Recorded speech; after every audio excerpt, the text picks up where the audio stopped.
हरिः शरणम् सच्चिदानन्दरूपाय विश्वोत्पत्त्यादिहेतवे तापत्रयविनाशाय श्रीकृष्णाय वयं नमः।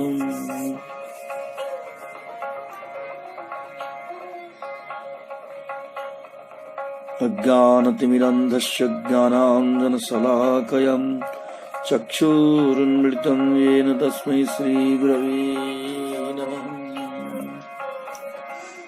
आनन्दलीलामय विग्रहाय हेमाभदिव्यच्छविसुन्दराय तस्मै महाप्रेमरसप्रदाय चैतन्यचन्द्राय नमो नमस्ते। यं प्रव्रजन्तमनुपेतमपेतकृत्यम् द्वैपायनो विरहकातर आजुहाव पुत्रेति तन्मयतया तरवोऽभिनेदुः तं सर्वभूतहृदयं मुनिमानतोऽस्मि। यस्वानुभावमखिलश्रुतिसारमेकम् अध्यात्मदीपमतितितिर्षतां तमुन्धं संसारिणां करुणयाः पुराणगुह्यम् तं व्याससूनुमुपयामि गुरुमुनीनाम्। जन्माद्यस्य जतोन्मयादितरतश्चार्थेष्वभिज्ञस्वराट् तेने ब्रह्महृदाय आदिकवये मुह्यन्ति यत्सूरयः तेजो वारिमृदां यथा विनिमयो यत्र त्रिसर्गो मृषाम् धाम्ना स्वेन सदा निरस्तकुहकम् सत्यं परं धीमहि। सत्यं परं धीमहि। श्री कृष्ण गोविंद हरे मुरारी हे नाथ नारायण वासुदेव। ओम नमो भगवते वासुदेवाय। ओम नमो भगवते वासुदेवाय। हरिशरणम। आज हम भरत चरित्र के बारे में विचार करेंगे। श्री सुखदेव जी कहते हैं कि जब भरत अपने पिता द्वारा पृथ्वी पालन के लिए नियुक्त हुए तो उन्होंने उनके आज्ञा के अनुसार विश्वरूप की कन्या पंचजनी से विवाह किया। उससे उनके 5 पुत्र हुए, सुमति, राष्ट्रभृत, सुदर्शन, आवरण और धूम्रकेतु। उन्हीं के नाम से अजनाव खंड का नाम भरतखंड हुआ। भरत बहुत धर्मनिष्ठ थे। वे अग्निहोत्र आदि के द्वारा भगवान की आराधना करते थे और भगवान के अंगों में ही, अवयवों में ही देवताओं का ध्यान करके हवन करते थे। उनकी भक्ति बढ़ने लगी। बाद में उन्होंने अपने पुत्रों को राज्य सौंप दिया और सब कुछ छोड़कर भजन करने चले गए। जिसके मन में यह रहता है कि अंत में सब कुछ छोड़ देना है, उसको राज्य करते समय भी आसक्ति नहीं होती।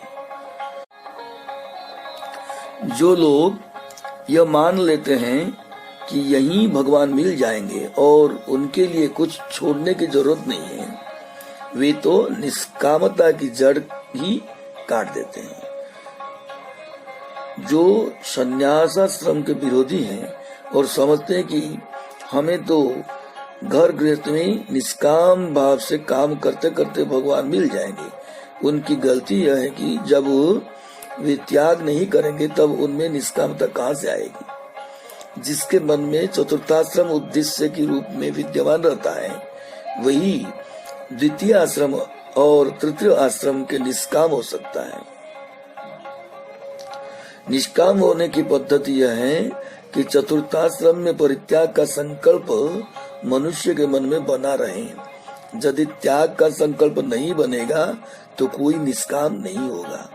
जब भरत अपना सारा राजपाट छोड़कर चले तो पुलहाश्रम में पहुंचे। इसी पुलहाश्रम को हर क्षेत्र कहते हैं। आज भी वहाँ भगवान निवास करते हैं। उसके पास गंडकी नदी प्रवाहित होती है जो ऋषि आश्रम को पवित्र करती है। उसके दोनों किनारों पर शालिग्राम शिला प्राप्त होती है। वहाँ जाकर भरत भजन करने लगे। अपने हाथ से अपना सारा काम करते, किसकी सहायता नहीं लेते। वे भगवान की पूजा करते करते आनंद मग्न हो जाते। उनको परमानंद आता, उनकी आंखों से आंसू बहने लगते। उनको रोमांच हो जाता और फिर पूजा का भी स्मरण नहीं रहता। इस प्रकार वे नित्य नियम पूर्वक भगवत सेवा में तत्पर रहते। उनके केस त्रिकाल स्नान के कारण भीगते रहते थे और वे जटाओं में परिणत हो गए थे।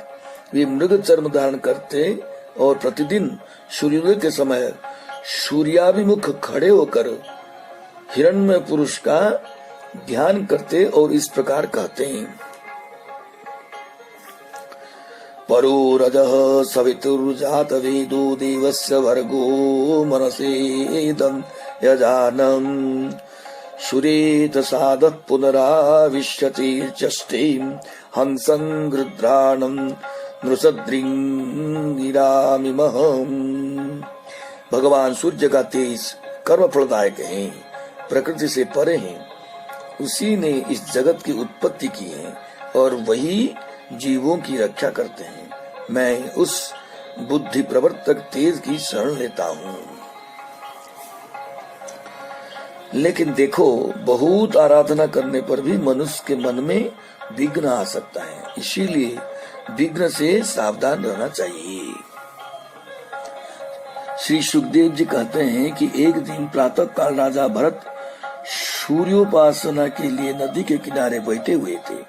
सूर्योपासना के अर्थ है कि हमारे भौतिक जीवन में जो प्रकाश है उसका आदर करना। जो भौतिक जीवन में प्रकाश का आदर करता है वही आध्यात्मिक जीवन में ज्ञान का भी आदर करता है। जो प्रकाश देने वाले को नमस्कार नहीं करता वह ज्ञानदाता को क्या नमस्कार करेगा। उसकी अपने गुरु के प्रति भी भक्ति नहीं हो सकती।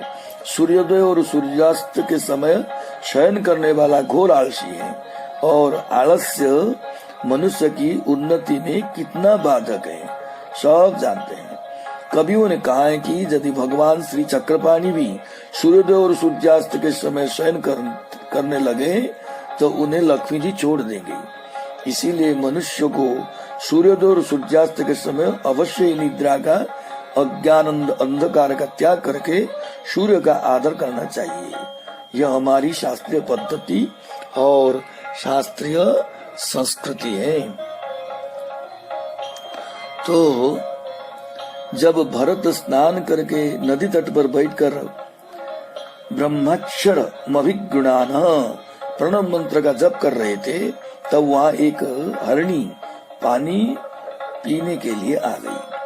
वह गर्भवती थी और पानी पी रही थी। इतने में एक सिंह ने भयंकर गर्जना की। उससे मृगी डर गई और छलांग लगा दी। छलांग भरने से उसका बच्चा नदी में गिर गया जो पेट में था। मृगी बेचारी उस पार गिरी और वहीं पर गई।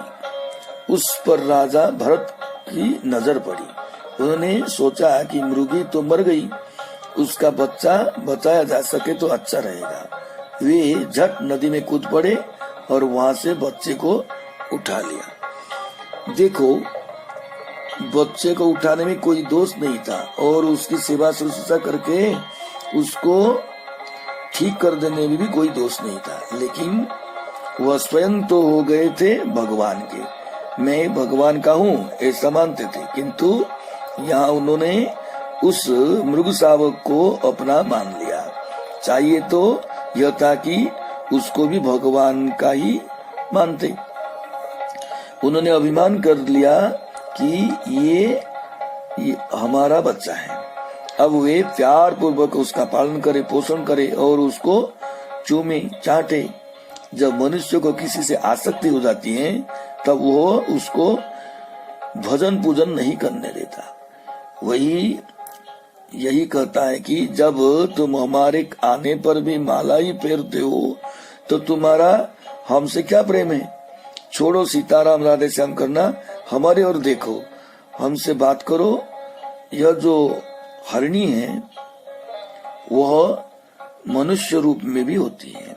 अब भरत जिस आसन पर बैठे उसी पर उस बच्चे को भी बैठाए और कहे कि बेटा तू भी संध्या करना सीख। सोए तो कहे कि बेटा तू भी हमारे साथ सो जा। टहलने जाए तो उसको भी साथ ले जाए। खाए तो अपनी थाली में खिलाए। उस मृग बच्चे के साथ भरत का ऐसा स्नेह जुड़ा कि जब पूजा के लिए कुश पुष्प आदि लेने के लिए जाए तो उसको भी अपने साथ ले जाए। उनको यह डर लगा रहता था कि इसे कोई भेड़िया न खा जाए। कभी कभी उस पर ऐसे मोहित हो जाते कि उसको कंधे पर लेकर ढोते और कभी गोद में लेकर खिलाते। कभी संध्या वंदन कर रहे होते और वो बीच में आ जाए तो उसको प्यार करने लगते और यह देखते रहते कि ठीक बंधा हुआ कि नहीं। लेकिन जब वह हिरण का बच्चा कुछ बड़ा हुआ तो उनको छोड़कर चला गया। उसके लिए यह स्वाभाविक ही था, क्योंकि प्रेम स्वजातियों में होता है और विजातियों में नहीं होता। किंतु भरत के हृदय में हरिण के वियोग से बड़ा भारी संताप हुआ। वे मोहाविष्ट होकर कहने लगे, हाय रे, हम बड़े अभागे हैं। मुझसे क्या अपराध हुआ जो यह बच्चा मुझे छोड़कर चला गया। मैं सारा राज्य छोड़कर, पत्नी पुत्र छोड़कर यहाँ आया, मुझे कोई दुख नहीं हुआ। लेकिन अब हरिण का बच्चा छूटने पर महान दुख हो रहा है। वह दिन कब होगा जब मैं जस को घास खाते हुए देखूंगा। सूर्यास्त हो गया, वो अभी तक नहीं आया। कहीं उसको भेड़िए ने खा गए हो क्या? वह लौटकर अपने सींग से मेरे शरीर को खुजलाएगा। वह कब आकर कुछ भविष्य को जूठा कर देगा। हम डांटेंगे तो वह डर जाएगा। जिस पृथ्वी पर उसके खूर पड़े होंगे, धन्य हो पृथ्वी। अरे कहीं चंद्रमा ने मेरे बेटे को चुरा कर अपनी गोद में तो नहीं ले लिया। इस तरह भरत के मन में पागलों जैसी बातें आने लगी।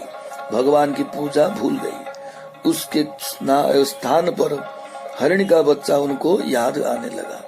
अगर विघ्न तो होता है तो इतने बड़े त्यागी राजा को एक हरिण के बच्चे में इतनी आसक्ति कैसी होती।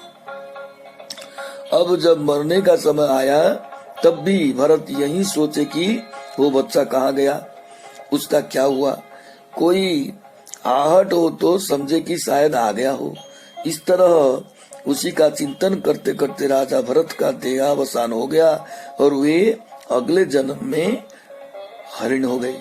लेकिन उन्होंने भगवान की जो बड़ी भारी पूजा की थी उसकी भी तो कोई महिमा चाहिए।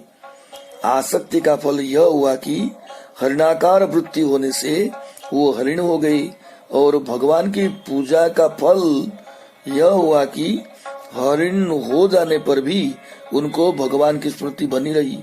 उनको यह भी स्मरण रहा कि मैं हरिण क्यों हो गया। अब वे कहने लगे कि हाय हाय, मैं एक हरिण के बच्चे से आसक्ति होने के कारण भ्रष्ट हो गया। उसके बाद उनको वैराग्य हुआ और वे जिस हरिणी माता से पैदा हुए थे उसको छोड़कर कालंजर पर्वत होते हुए पुलस्त्याश्रम में आ गए। वहाँ काल की प्रतीक्षा करने लगे कि कब यह शरीर छूटे। इससे यह शिक्षा मिलती है कि शरीर को जानबूझकर नहीं छोड़ना चाहिए, क्योंकि जिस शरीर को छोड़ने की वासना होती है वही शरीर मन में फिर आ जाता है। इसीलिए जैसे समयानुसार फल अपने आप ही पक कर गिर पड़ते हैं, वैसे ही शरीर छूट जाए तो ठीक है। श्री सुखदेव जी महाराज कहते हैं कि परीक्षित, मृग शरीर का परित्याग करने के बाद भरत का जन्म एक अंगिरा गोत्री ब्राह्मण के घर हुआ जो आत्मज्ञानानंद युक्त था। उस ब्राह्मण की 2 पत्नियां थी। बड़ी पत्नी से 9 पुत्र थे और छोटी पत्नी से 1 कन्या और 1 पुत्र का जन्म हुआ। इनमें जो पुत्र था वही पूर्व जन्म राजा भरत था। राजा भरत ने अपने जीवन में भगवान की इतनी पूजा उपासना की थी कि उसके प्रभाव से वे मृग शरीर का परित्याग करके ब्राह्मण वंश में उत्पन्न हुए। किंतु पूर्व जन्म की स्मृति होने के कारण ब्राह्मण वंशी होने पर भी स्वजनों की आसक्ति के भय से भयभीत रहते थे और अपना सारा समय भगवत चरणारविंद के ध्यान में लगाते थे। उन्होंने अपनी रहनी ऐसी बना ली कि लोग उनको किसी काम का नहीं समझे, क्योंकि जब तक मनुष्य अपने को दुनियादारों के योग्य दिखता है तब तक दुनियादार लोग उसको छोड़ते नहीं है।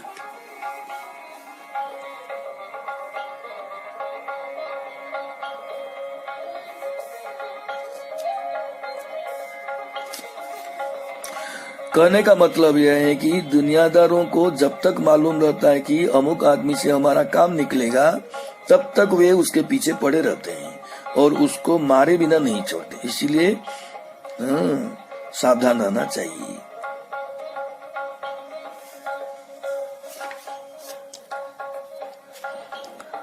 तो इसके बाद भरत अपने को जड़ अंध बधिर मूक के समान दिखने लगे। पिता उनकी हालत देखकर उनको सुसंस्कृत और सुशिक्षित करने का प्रयास करने लगे, परंतु बहुत अच्छी शिक्षा व्यवस्था करने पर भी भरत को गायत्री मंत्र ठीक ठीक याद नहीं हो सका। कुछ दिनों बाद भरत के पिता का देहांत हो गया। भाइयों ने सोचा कि इस निकम्मे को खिलाकर हम लोग क्या करेंगे, चलो इसको खेत के काम में लगा दें। भरत जब खेत में काम करने लगे तब वहाँ भी जहाँ ऊंचा करना होता वहाँ नीचा कर देते और जहाँ नीचा करना होता वहाँ ऊंचा कर देते, और भी जिस काम पर लगाए होते उसे खराब करके ही छोड़ते। जैसा खाना मिलता खा लेते, कभी मृष्ट, कभी कदन्न, कभी जला हुआ, जो भी मिलता उसे गुजर कर लेते। मान अपमान का कोई विचार नहीं करते। फटा चिकड़ा पहन लेते, शीतोष्ण बात वर्षा सब सहन कर लेते, नंगे ही रहते। बड़ा कठोर शरीर हो गया उनका। देखो, जो लोग अपने शरीर को बहुत ढंग कर रखते हैं उनका शरीर सुकुमार हो जाता है, लेकिन यह शरीर बहुत ज्यादा ढंग कर रखने के लिए नहीं है। भरत का यज्ञोपवीत भी मैला रहता। वे अनपढ़ तो थे ही, इसीलिए कोई भी उनका आदर नहीं करता। एक दिन भरत जब खेत में थे तब डाकुओं के हाथ पड़ गए और वे उनको बलि देने के लिए देवी के मंदिर में ले गए। बलि देने की प्रथा डाकुओं में भी थी। सब युगों में सब तरह के लोग होते हैं। ऐसा नहीं समझना कि अमुक युग में अमुक तरह के लोग होते हैं। समय का उतना महत्व नहीं जितना महत्व मनुष्य की मनोवृत्ति का है। डाकुओं ने बलि विधि के अनुसार भरत को स्नान कराया, खूब बढ़िया वस्त्र पहनाया और आभूषण धारण कराया, तिलक लगाया, उनकी खूब पूजा की और बाजे गाजे के साथ उनका जुलूस निकाला। भरत यह देखकर बहुत खुश हुए कि जो काम बाप और भाइयों ने नहीं किया अब आज ये लोग कर रहे हैं। अब डाकुओं के पुरोहित ने कहा कि इसकी बलि चढ़ा दो। यह सुनकर डाकुओं का सरदार तलवार लेकर काटने के लिए आया। जब वो काटने के लिए तैयार हुआ तो देवी भद्रकाली के रूप में प्रकट हो गई। वो अट्टहास करके वहाँ जितने भी डाकू थे उनके सिर काट काट कर उनके सिरों से गेंद की तरह खेलने, नाचने तथा विहार करने लगी। असल में जो महात्माओं का अपराध करता है उसका फल अपराध करने वाले को भोगना ही पड़ता है। जिनके हृदय में कोई ग्रंथि नहीं, जो सबके परम सुहृद हैं, निर्वैर हैं, जिनकी रक्षा के लिए भगवान चक्र की नियुक्ति करते हैं, उन विष्णु पदाश्रित महानुभावों का नाश भला कौन कर सकता है। इसीलिए इसमें आश्चर्य की कोई बात नहीं है कि ब्राह्मण देवता छूट गए और डाकू सबके सब मारे गए। यह भगवान का खेल है जो ज्ञानी अज्ञानी सबके साथ खेलते रहते हैं। श्री सुखदेव जी महाराज कहते हैं कि परीक्षित, एक दिन सिंध सोवीर देश के राजा रहुगण पालकी पर सवार होकर भगवान कपिल देव का सत्संग प्राप्त करने के लिए गंगा सागर जा रहे थे। मार्ग में इक्षुमती नदी के तट पर शिविका वाहक को अर्थात पालकी ढोने वालों में से एक शिविका वाहक कहीं खो गया। जब उसकी जगह भरने के लिए दूसरे शिविका वाहक की तलाश होने लगी, तब दैव योग से उन्हें यही भरत मिल गए। वे बड़े मोटे ताजे तो थे ही। लोगों ने सोचा कि यह आदमी तो बड़ा हृष्ट पुष्ट और गठीले अंगों वाला है। देखो, कुछ ऐसा लगता है कि जो लोग दीनो हम बोलते रहते हैं, उनका पेट दबता है, वे दुबले हो जाते हैं, और जो सोहम बोलते हैं, उनकी छाती चौड़ी हो जाती है। यूं तो ज्ञानी भी दुबले और भक्त भी मोटे देखने में आते हैं, क्योंकि भगवान को पालन पोषण करने में कोई कठिनाई नहीं होती। परंतु श्रीमद् भागवत में दत्तात्रेय, ऋषभदेव और जड़ भरत आदि का जो वर्णन है, उसमें यही कहा गया है कि वे बड़े स्वस्थ शरीर के थे।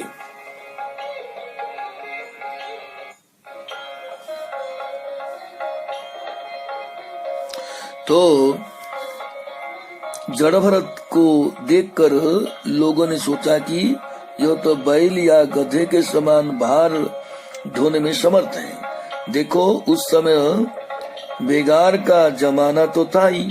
ज्योतिष में भद्रा एक योग होता है, उसको बिष्टि भी बोलते हैं। वह बेगार करने वाला होता है। लोगों ने जड़ भरत को जबरदस्ती पकड़कर पालकी ढोने में लगा दिया।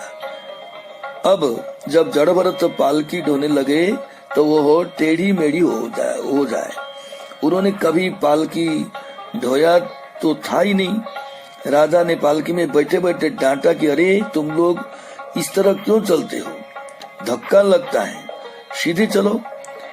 कहारों ने कहा कि महाराज, हम पुराने लोग तो बिल्कुल ठीक चल रहे हैं, लेकिन अभी यह जो नया कहार आया है वही गलती कर रहा है। इस एक के दोष से ही हम सब पर दोषारोपण हो रहा है। अब राजा ने सोचा कि संसर्ग दोष का संक्रमण तो होता ही है, इसीलिए यदि नए कहार का प्रतिकार नहीं किया जाए तो सब कहारों की चाल बिगड़ जाएगी। फिर वे क्रोध में भरकर जड़ भरत से व्यंग वचन बोलने लगे। क्यों जी, तुम चलते चलते थक गए हो क्या? तुम अकेली बहुत देर से पालकी ढो रहे हो। तुम तो बहुत मोटे भी नहीं हो, मालूम होता है बूढ़े भी हो गए हो।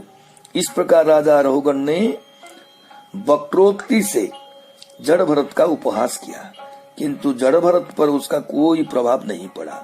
वे वैसे ही चलते रहे, कोई फर्क ही नहीं पड़ा उनकी चाल में। उन्होंने ऐसा दर्शाया मानो बुरा भला कुछ समझते ही नहीं हो। इस पर राजा रहुगण को और भी क्रोध आ गया और वे बोले कि क्या मेरा तिरस्कार करके तुम मरना चाहते हो? अब गतगर्भ ब्राह्मण देवता जड़ भरत बोल पड़े। वे क्यों बोल पड़े, इस पर हमारे एक महापुरुष ऐसा बताते हैं कि राजा भरत ने अपने जीवन में जिस हरिण शिशु को पाला था वह मरकर सिंधु सोवीर देश का वही राजा रहुगण हो गया था, जो पालकी पर बैठकर कपिल देव का सत्संग करने जा रहा था। राजा भरत को तो शरीर छोड़ने के बाद हरिण होना पड़ा, फिर वे जड़ भरत हुए, किंतु वह हरिण शिशु मरने के बाद तुरंत राजा रहुगण हो गया था। राजा भरत के हृदय में हरिण शिशु के प्रति कहीं न कहीं प्रीति अवश्य थी और यह वात्सल्य आ गया था कि हम ज्ञानोपदेश करके इसका कल्याण कर दें। इसीलिए जड़ भरत के मन में राजा रहुगण रूप हरण शिशु की प्रति पूर्व जन्म का स्नेह था, वही ब्रह्म ज्ञान बनकर प्रकट हुआ। तो जड़ भरत बोले कि राजा, जो तुम कह रहे हो वह सब तुम्हारी दृष्टि से ठीक है, परंतु मुझ पर तो कोई भारी नहीं हुई। यदि कुछ भार है तो वो ढोने वाले शरीर पर ही है, क्योंकि मैं देहाभिमान से बिल्कुल रहित हूँ। तुम्हारा यह कहना भी ठीक नहीं कि तुम मोटे नहीं, जवान नहीं, बूढ़े हो गए हो, क्योंकि यह तो मोटापन, पतलापन है, आदि व्याधि है, भूख प्यास और जीवन मरण है। ये सब देह से संबंधित है, देह के साथ, देहाभिमान के साथ जुड़े हुए हैं और मेरे साथ उनका कोई संबंध नहीं। स्थौल्यम कार्श्यं व्याधय आदयच्च क्षुत्रुट भयं कलिरिच्छा जरा च निद्रा रतिर्मन्युरहं मदः शुचौ देहेन जातस्य ही में न संति। रही बात तुम्हारे स्वामी होने, मेरे सेवक होने और मेरे द्वारा तुम्हारी आज्ञा का उल्लंघन करने की, इस पर तुम स्वयं विचार करो। यदि तुम हमेशा स्वामी हुआ करते और मैं सेवक हुआ करता, तब तो तुम्हारी बात ठीक भी थी, किंतु इस जन्म मरण के प्रभाव में तुम कई बार पालकी वाहक कहार हो चुके हो और मैं राजा हो चुका हूँ। मैं भी तुमको बहुत बार डांट चुका हूँ। जब तुम काल के अनादित्व पर ध्यान दोगे तो देखोगे कि उसमें क्या क्या नहीं हुआ। यह बात कैसे कह सकती हो कि तुम ही हमेशा शासक रहोगे और मैं तुम्हारा सेवक रहूंगा। यदि कहीं तुम्हारा राज्य छीन गया और मेरा राज्य हो गया तो क्या मैं तुमको जेल में नहीं डाल सकता? कोई किसी का राजा नहीं और कोई किसी की प्रजा नहीं। अनादि संसार में सब बदलता रहता है। भेद बुद्धि का आश्रय अज्ञानी है। राजा और प्रजा की जो भेद बुद्धि है वो केवल व्यावहारिक है, परमार्थ में बिल्कुल नहीं। अंत में जड़ भरत ने कहा, तुम जो आज्ञा देना चाहते हो वो दे सकते हो, किंतु मैं तो पागल हूँ, अपनी ही स्थिति में रहता हूँ। इसीलिए यदि तुम मुझको कोई दंड दोगे तो वो भी व्यर्थ ही जाएगा। ऐसा कहकर जड़ भरत चुपचाप पालकी ढोते रहे। अब राजा रहुगण ने विचार किया कि आखिर यह शिविका वाहक कहता क्या है। वे उसके मुंह से अनेक योग ग्रंथों की सम्मत वचन सुनकर पालकी पर से कूद पड़े, उनके चरणों पर अपना सिर रख दिया और गर्भहीन होकर बोला है कि महाराज, आप दत्तात्रेय हैं, ऋषभदेव हैं कि वामदेव हैं? कौन है? यहाँ कैसे आए हैं? मैं इंद्र के वज्र से नहीं डरता, शंकर के त्रिशूल से नहीं डरता और यमराज के दंड से भी नहीं डरता। डरता हूँ केवल इस बात से कि कहीं किसी ब्राह्मण वंश का अपमान मेरे द्वारा न हो जाए। आप असंग हैं और आपका विज्ञान अनंत है, अपार है। आपके वचनों में तो योग का सार मिला हुआ है। मैं आपके वचनों को काट नहीं सकता। मैं तो जा रहा हूँ कपिलदेव जी के पास ज्ञान सीखने के लिए। लगता है कि कहीं आपके रूप में वे ही तो मुझ पर कृपा करने नहीं आएंगे।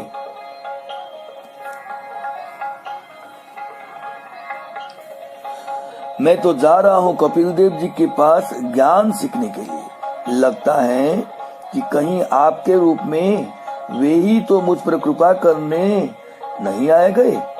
महाराज, आप मुझे अपना स्वरूप बताइए। आप कहते हो कि मुझे पालकी ढोने की परिश्रम नहीं। मैं तो इस मिथ्या बात को भी सच्ची मानता हूँ, क्योंकि यह देखने में आता है कि मृतिका की दृष्टि से घट बिल्कुल मिथ्या है। मृतिके त्वेव सत्यम में श्रुति ने साफ साफ कह दिया है कि केवल मृतिका ही सत्य है। वाचारंभणम विकारो नामध्येयम।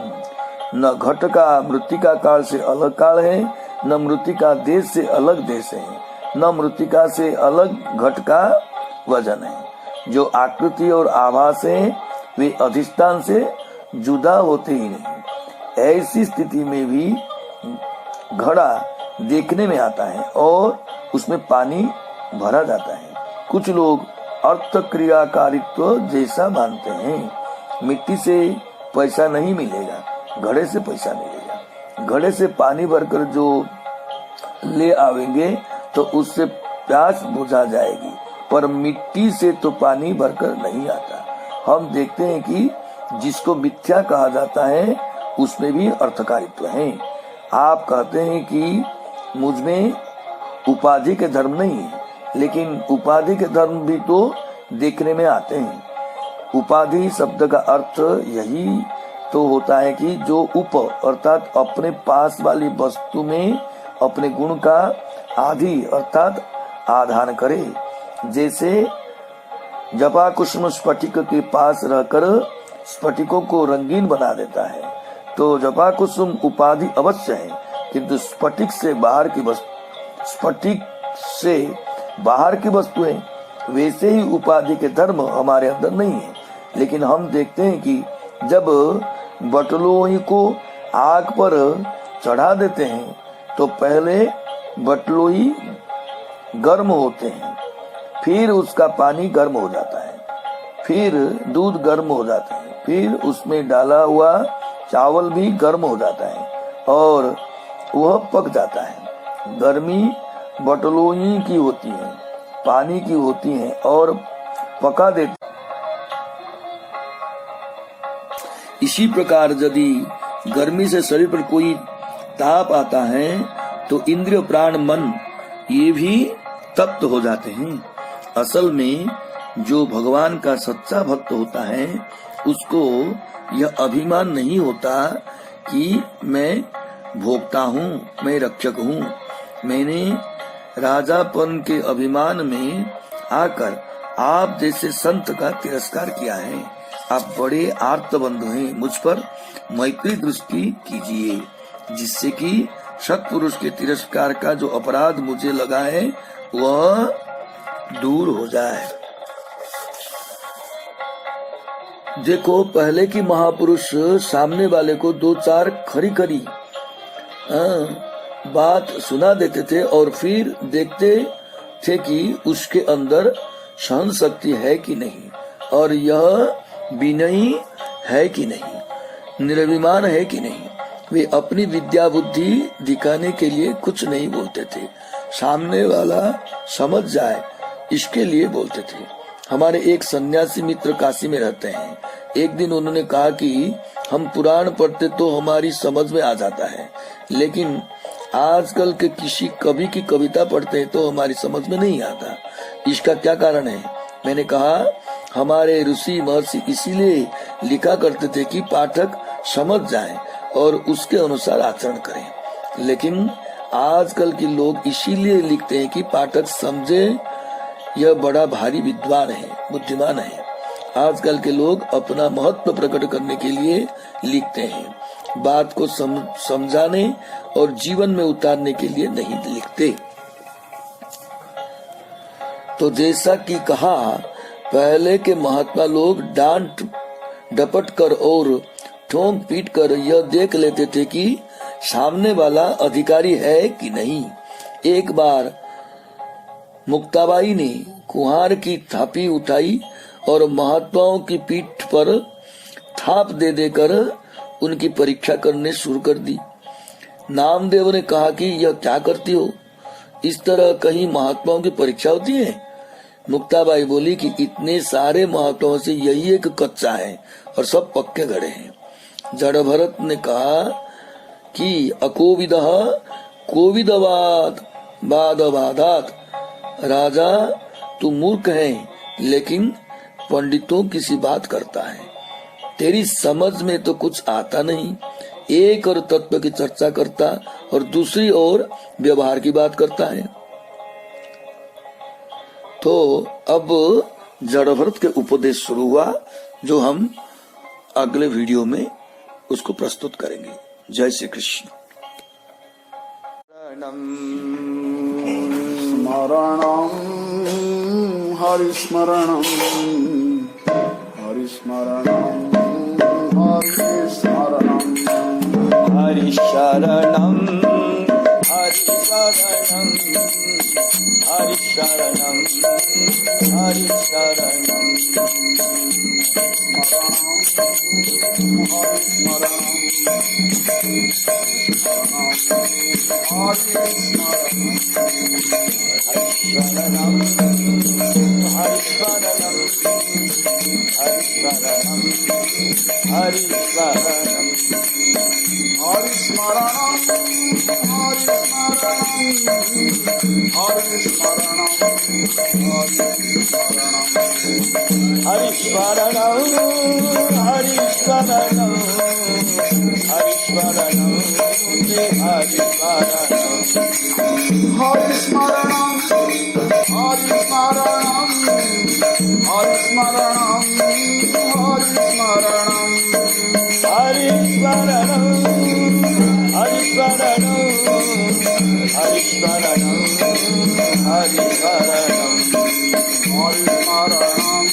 हरिशरणं हरिशरणं हरिशरणं तुमेव माता तुमेव पिता तुमेव बन्धु तुमेव सखा त्वमेव माता त्वमेव पिता त्वमेव बन्धु त्वमेव सखा तुमेव विद्या द्रव्यं तुमेव सर्वं त्वमेव विद्या द्रविणं त्वमेव त्वमेव सर्वं मम देव देव हरिस्मरणं हरिस्मरणं हरिस्मरणं हरिस्मरणं हरिस्मरणं हरिस्मरणं हरिस्मरणं हरिस्मरणं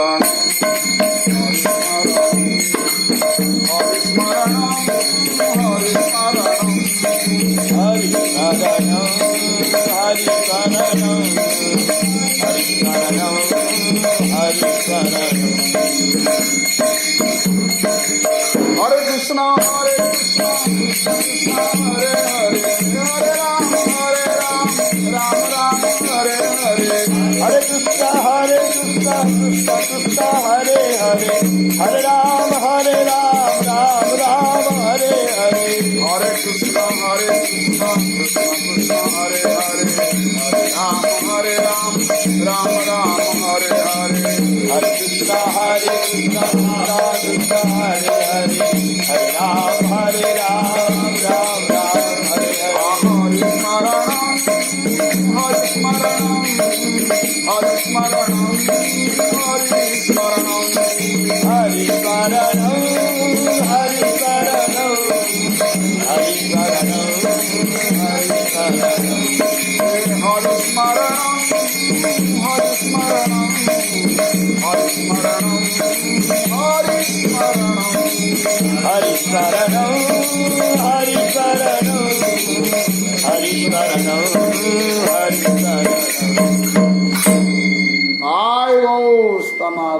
जय मदन गोपाल की जय श्रीमद् भागवत महापुराण की जय वेद व्यास भगवान की जय भगवान की जय महाराज की जय सौनक मंडल की जय सत्संग की जय हरिनाम कीर्तन की जय आत्म गुरु गोविंद की जय महाराज की जय भक्तन की जय सब संतन की जय इधर स्वामी की जय वृंदावन सेवा केंद्र की जय जय जय श्री राधे